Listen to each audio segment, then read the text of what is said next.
Oi, oi, gente, muito bom dia para você que está acompanhando a programação do Canal Rural nesta manhã de quarta-feira. Seja bem-vindo a mais uma edição do Bom Dia Senar Mato Grosso, nosso encontro semanal, sempre trazendo gente que vai dividir conhecimento com você que está do outro lado da tela.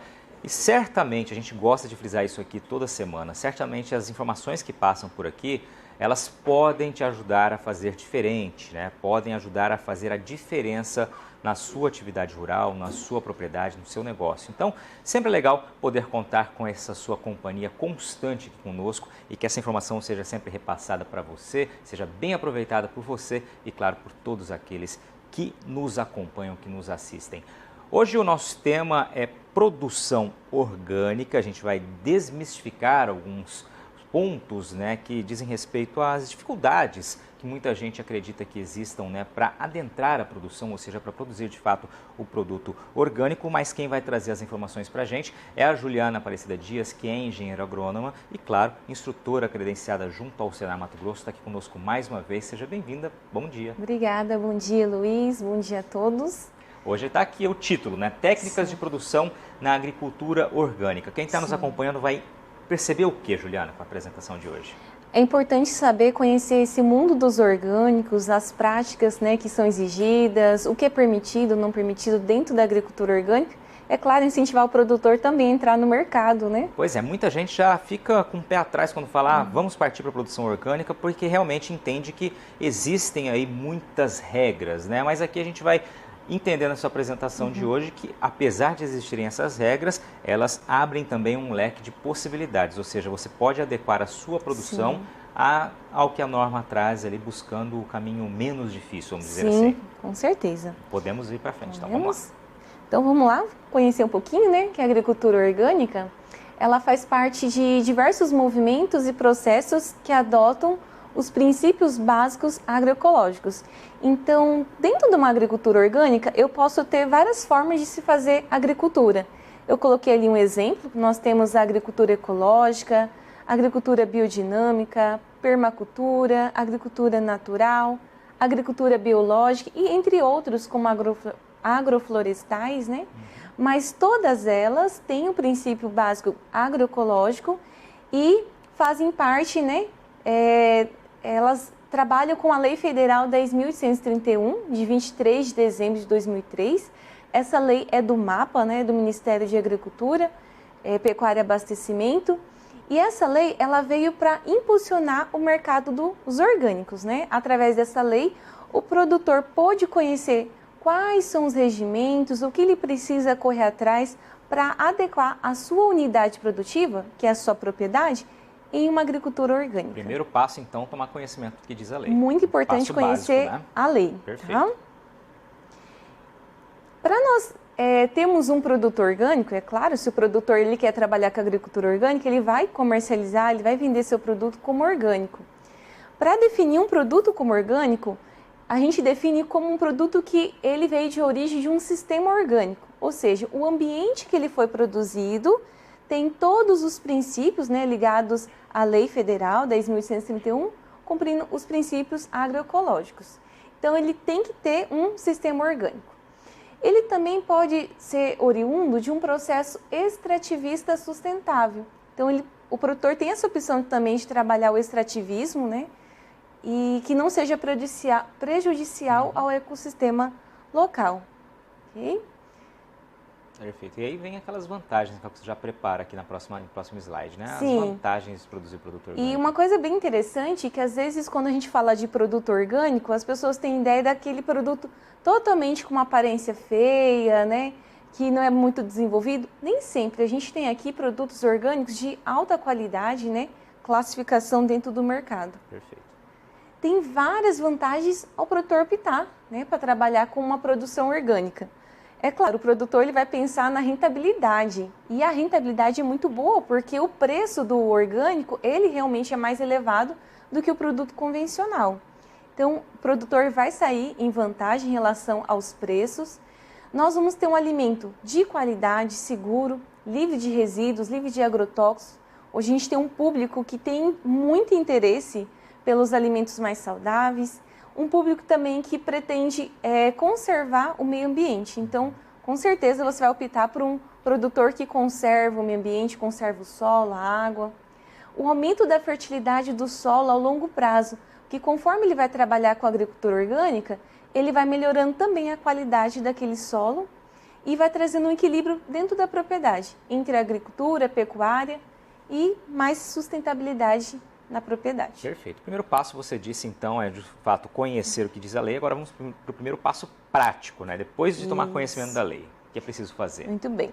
O produtor, ele precisa fazer um plano de manejo orgânico. Quem vai trabalhar com orgânico, isso tem que ficar bem claro. O que é um plano de manejo orgânico? Ele vai precisar de ajuda de um técnico específico da área dos orgânicos ou um engenheiro agrônomo, que vai até a sua propriedade, vai fazer todo um diagnóstico da sua propriedade, qual é a realidade daquela propriedade, o que tem ali, fazer todo um detalhe. Por isso eu coloquei um exemplo, um caderno, né? Ele vai escrevendo tudo o que tem ali dentro e o que ele precisa se adequar. Quais são as práticas que ele vai ter que adotar nessa unidade produtiva? Então, o que ele precisa se organizar? Lembrando que todas as práticas que serão realizadas precisa cumprir com a lei e nós temos 3 pilares básicos que o produtor precisa estar cumprindo. Para cada pilar aqui, que nós temos área ambiental, social e econômico, vai um regulamento, vai normas técnicas que ele precisa cumprir. Perfeito. Okay? Perfeito. Passo seguinte. Então, ele tem lá uma área que era, por exemplo, convencional e vai ter que passar para um sistema orgânico. Ele vai fazer o plano de manejo. Segunda opção, que é o passo que ele vai ter que fazer, ele vai escolher aonde vai ser direcionado esse produto orgânico. Ele vai vender para terceiros, né, para supermercados, para lojas, ele vai entregar diretamente. Então, ele vai ter que fazer uma escolha do mecanismo de controle de qualidade do orgânico para ser comercializado, né, o produto. Assim, ele vai ser inserido dentro do Cadastro Nacional dos Produtos Orgânicos, que fica no MAPA, né, que é o Ministério de Agricultura, Pecuária e Abastecimento. Aqui ele tem 3 formas de comercializar seu produto. E dessas 3 formas que ele vai comercializar, ele vai precisar realizar uma certificação. Né? Então, ele vai fazer parte do cadastro junto com outros produtores. Nós temos a primeira opção, que é a certificação por auditoria. É uma certificação onde o produtor individual ou um grupo de produtores vão contratar uma certificadora. Essa certificadora, ela vai fazer todo o processo que precisa lá desde o plano de manejo do produtor até ela emitir um documento chamado de avaliação de conformidade orgânica, que dá direito ao produtor ter um selo. E aí ele pode comercializar em todo o território nacional. Temos a segunda opção, a certificação por sistema participativo de garantia. Essa segunda opção, o produtor também vai se unir, mas não só com os produtores, com técnicos, comerciantes, e vão formar um grupo que é chamado OPAC, Organização Participativa de Avaliação de Conformidade.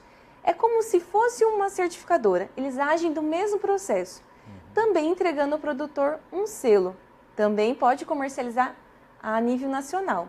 Já na terceira opção, o produtor ele não vai receber uma avaliação de conformidade de alguma certificadora ou um grupo, mas ele vai se cadastrar no MAPA para fazer uma venda direta desse produto.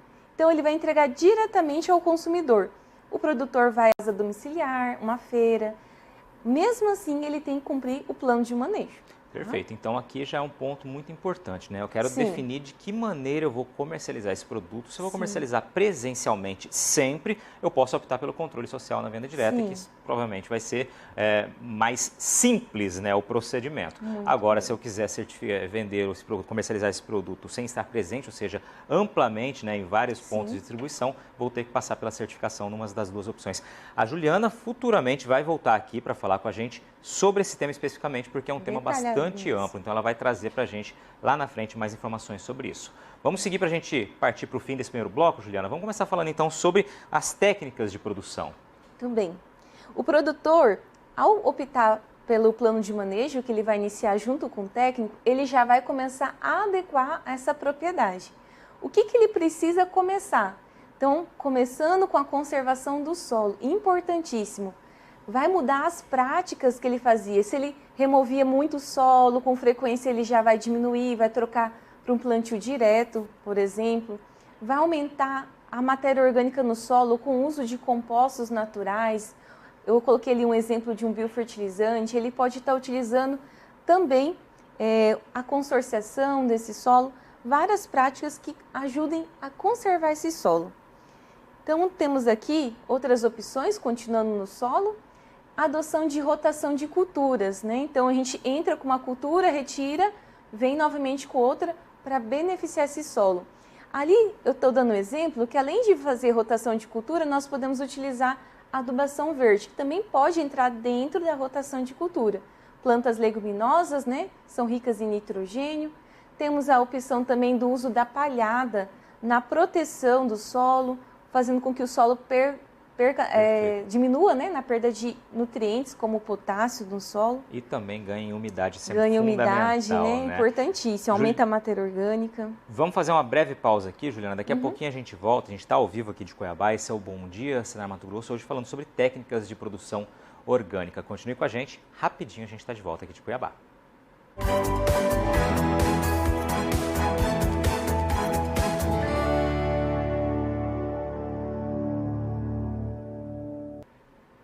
Estamos de volta ao vivo aqui de Cuiabá, esse é o estúdio do Canal Rural Mato Grosso. Você está acompanhando Bom Dia, Senar Mato Grosso. Hoje falando sobre produção na agricultura orgânica. A gente está apresentando algumas técnicas de produção para quem quer investir nessa atividade, né, e buscar, claro, as vantagens que o produto orgânico oferece, especialmente no que diz respeito à valorização do produto, né? Existem muitas etapas a serem cumpridas, é claro, mas você tem uma remuneração mais atrativa, mais vantajosa, como foi apresentado aqui. Quem está conosco é a Juliana Dias, que é engenheira agrônoma e, claro, instrutora credenciada junto ao Senar Mato Grosso. Você terminou o bloco anterior trazendo já algumas técnicas, né? E terminou falando sobre o solo, por exemplo, a rotação de culturas, a utilização de palhada, né? Para todos os seus benefícios. Vamos continuar então seguindo, que tem muita informação pela frente ainda. Muito, né? Nós temos ali a importância também, dando continuidade às técnicas, dos quebra-ventos. Então, a gente pode estar optando para trabalhar com as arbóreas, as capineiras, né? Coloquei um exemplo ali, a cana, poderia ser um napier. E elas ajudam na proteção do solo, das plantas também, para o vento não prejudicar e também no meio ambiente. Traz mais umidade, traz pássaros, animais, que vai ajudar também na biodiversidade desse ambiente. Temos também o controle de pragas. O controle de pragas pode ser feito a partir de caudas, né, com defensivos naturais, muito utilizado dentro da agricultura orgânica, e o produtor tem dificuldade, né, de trabalhar. Coloquei ali um exemplo na primeira imagem, a cauda bordalesa, a segunda, a cauda sufocáustica. Né, nós temos várias caudas à base de extrato de plantas, também pode ser utilizado, óleos que também são permitidos dentro da agricultura orgânica. Algumas práticas como o ensacamento de frutos, né, de frutas também pode utilizar, armadilhas, entre outras práticas. Perfeito. O uso da água é importantíssimo, isso vai ser bem cobrado pelo produtor, onde vai ser captada essa água. Essa água ela tem algum resíduo, né, que não é permitido dentro da agricultura orgânica. É importante fazer uma análise da água que está sendo utilizada, fazer um projeto de sistema de irrigação para cada cultura, para saber a necessidade de cada cultura gasta. Então, a gente colocou ali um exemplo, né, do gotejamento, que evita bastante os gastos de água, né, a água cair gota a gota no pé da planta. Então, o produtor vai sempre se adequar. Importante também, quem vai trabalhar lá com uma água de mananciais, né, ter outorga, utilizar, conservar também a APP, né, a área também ao redor das águas. Perfeito. Né? Nós temos aqui as sementes e mudas, né, que são utilizadas, devem ser oriundas de sistemas orgânicos. Então, se eu não tenho um viveiro que eu vou conseguir adquirir essas mudas orgânicas, eu posso estar fazendo dentro da minha propriedade, mas utilizando sempre sementes que não têm, né, inseticidas, fungicidas. Então, elas podem ser utilizadas as sementes convencionais, mas evitar o tratamento de sementes com agrotóxicos. Ótimo. Okay? Algumas instruções normativas elas vão ajudar muito o produtor nesses processos de atividades. Então, quais são as técnicas, as práticas? Nós vamos olhar as instruções normativas. Nós temos a número 17 de 2009, ela vai mostrar um pouquinho sobre o extrativismo sustentável orgânico. Então, eu posso também utilizar a minha área para fazer extrativismo. A instrução número 46 de 2011, essa instrução a gente vai detalhar um pouquinho mais porque ela vai listar o que é permitido e não permitido dentro das práticas da agricultura orgânica na produção vegetal e animal. É importante, gente, saber que também a área animal pode ser o produto comercializado como orgânico. Instrução normativa 37 de 2011, né? Cogumelos comestíveis. Instrução normativa 38 de 2011, como utilizar sementes e mudas orgânicas. Instrução normativa 28 de 2011, produção de organismos aquáticos. Em continuidade, nós temos aqui a instrução normativa, como comentei, a 46 de 2011 do MAPA. E nós temos aqui um exemplo de um solo ácido, não, que vai precisar passar por uma correção. Como que eu vou trabalhar dentro da agricultura orgânica? Eu posso estar começando com uma adubação de fosfatagem, né, com uso de fosfatos naturais, rochas moídas que são permitidas, incorporar uma grande quantidade de matéria orgânica em seguida nesse solo, como os compostos, os adubos verdes, e depois de um mês eu posso estar vindo aplicando a calagem, né, ou seja, fazendo a calagem com a aplicação do calcário após a fosfatagem. Uma observação, por exemplo, que a aplicação de calcário, né, não pode ser superior a 2 toneladas por hectare. Então, o produtor está sempre atento. Nós temos aqui também alguns produtos que são permitidos dentro da instrução normativa 46. Os compostos orgânicos fermentados, que além deles serem ajudar na adubação com os nutrientes, ele também tem os micro-organismos vivos que ajudam a melhorar a matéria orgânica do solo. Temos o uso de farinha de ossos, fósforo natural, temofosfato, que é permitido na adubação, esterco de curral ou de galinha, torta de mamona, compostagens, uso de cinzas, carvões, resíduos industriais. Atento dentro da instrução para ver se esse resíduo ele é permitido dentro da agricultura orgânica, né, se ele não é contaminante, e bagaço de cana também. Nós temos a utilização de alguns produtos na pelletização de sementes. Eu coloquei aqui um exemplo do fosfito mais hidróxido de potássio, mas pode utilizar, por exemplo, os micronutrientes também. É importante olhar lá quais são os micronutrientes, a quantidade que eu vou utilizar na diluição para fazer o tratamento de semente também. Soluções minerais como calda bordaleza, calda viçosa, calda sulfocálcica, pasta de enxofre. Minerais e suas misturas, né, são várias, eu só citei alguns exemplos, como sulfato de cobre, silicatos de cálcio, magnésio, enxofre, bicarbonato de potássio, bórax. Esses produtos podem ser utilizados.